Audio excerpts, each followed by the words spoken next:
Hello and welcome to Weather Watch, Millersville's #1 spot for weather entertainment. I'm your host, minni. Let's first get you caught up with the weather that has made headlines around the world. Here's your weather in 60 seconds. A total lunar eclipse in the US, a super typhoon in Japan, and the warmest Halloween on record in the UK are all part of your weather in 60 seconds. In the early hours of October 8th, the US got to see their second total lunar eclipse of 2014. More interesting is that compared to the lunar eclipse we saw in April, the moon this time appeared 5.3% larger. The total phase lasted 59 minutes. Heading over to Japan, super typhoon Vongfong made landfall. With it, it brought torrential downpours and locally damaging winds to many parts of the country. For a brief period of time, the tropical system had reached the equivalent strength of a Category 5 hurricane, featuring wind speeds in excess of 257 miles per hour. Because of this, it has gotten the title of the strongest tropical cyclone we have had all year anywhere around the world. And our last stop is in the United Kingdom, where they saw the warmest Halloween on record. A temperature of 74.3 degrees Fahrenheit was recorded in Gravesend, Kent, surpassing the previous record of 68 degrees. The previous record was set in Dartford, Kent in 1968 and was matched in northeastern parts of Greater London in 1989. And that'll do it for your weather in 60 seconds. Many businesses rely on the changing weather, good or bad. Weather Watch's Austin Vacek visited a local farm to explore how the agriculture industry is affected by the weather.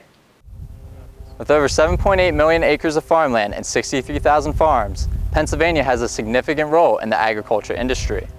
The success of farms depends heavily upon weather conditions during the growing and planting seasons.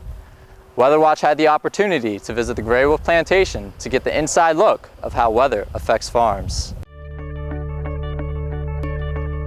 Well, weather could result in either a bonanza for the farmer or a very, very serious loss. We're very involved with how much rainfall we're getting, because if we get too little, we can't go out and start plowing the ground or working the ground.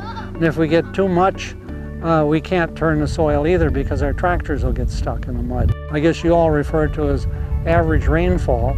And we can come out and start preparing the soil. And when we prepare the soil, we'll take and field cultivate it and disc it and work it up so that we can come in, and the first crops we plant are usually corn, and then soybeans, and then pumpkins. And pumpkins basically are our major crop. The weather will take an effect how the soybeans do and how the corn grows, because if it's real dry and it's real cold, the corn will just lay there in the ground and the seeds will rot. If you have the ideal growing conditions across the whole country, what happens, you have a surplus of wheat, for example, and the price will go down, because we as consumers can only eat a certain amount of bread and a certain amount of cake or various wheat products, breakfast cereals and so forth. The weather conditions are poor, the price goes way up. This year, because of the rain cycles and the temperature, we were growing potatoes this size. Look at the difference. We had apples that were, they weighed a pound apiece. And the housewife, again, won't buy them, because if she's going to pay $1 a pound or $1.25 a pound, that apple's going to cost her $1. So our economics are tied into the weather. When weather conditions are unfavorable, the prices of produce tend to go up. Oftentimes, farmers like to use the expression, plan for the worst, but hope for the best. Reporting for Weather Watch, I'm student meteorologist Austin Vacek. Thanks, Austin. Often we are wondering what the weather forecast will be for the upcoming days. We have the luxury of watching the news or looking at our favorite weather app. But have you ever wondered how wildlife is affected by the weather and seasons? Weather Watch's Mike Yalch investigates, and the answers may surprise you. This time of the year, it is not uncommon to head outside and you can hear and see the flights of birds towards the south for the wintertime months, like today.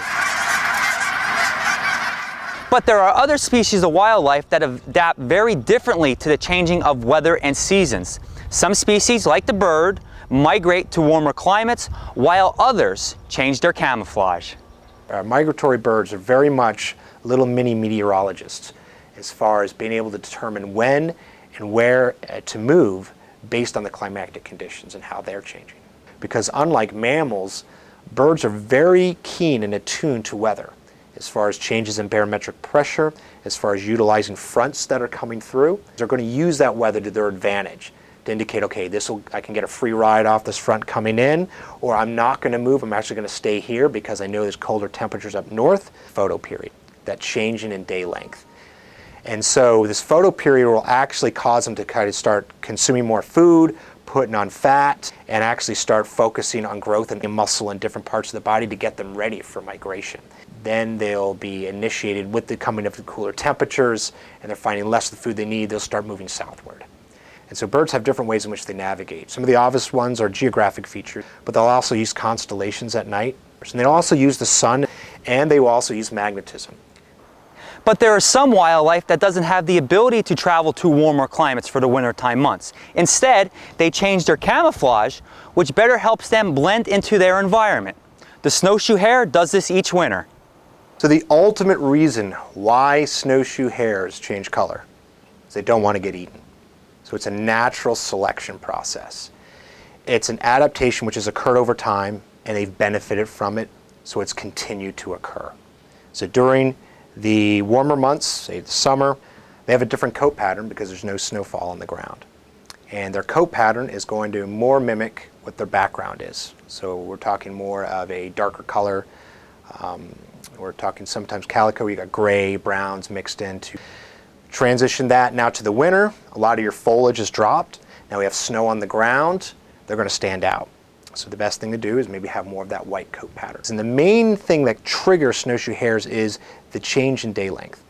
Photoperiod, be it for birds or mammals, is probably the strongest indicator of, okay, things are changing and thus my body is going to change. But temperature also has an impact as well as the amount of time the snow is on the ground.